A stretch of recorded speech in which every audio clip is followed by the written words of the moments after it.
অনেক অনেক অনেক আল্লাহ মেধা দান করেছেন। হাফেজ, মুহাদ্দিস, মুফতি, সাহিত্যিক, লেখক, তাফসীর, ওয়াইজি এবং একজন ভালো তর্কবিদ, একজন মুনাজির। আমি বিশ্বাস করি আল্লাহ রাব্বুল আলামিন এরকম ব্যক্তিদেরকে সংসদে নেন, পাথরের যুক্তির সামনে কাটাইয়া পাথর পেশ করতে পারে। নাস্তিকরা তাদের যুক্তি অবশ্যই প্রমাণ করতে পারবে না। আমার ইসলাম হুকুমাত কায়েম হবেই হবে ইনশাআল্লাহ।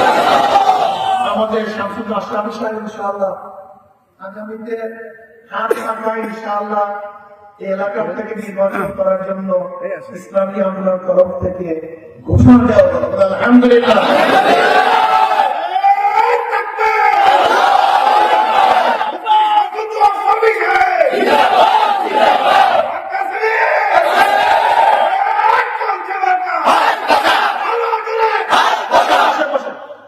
আর এই তরিকার যারা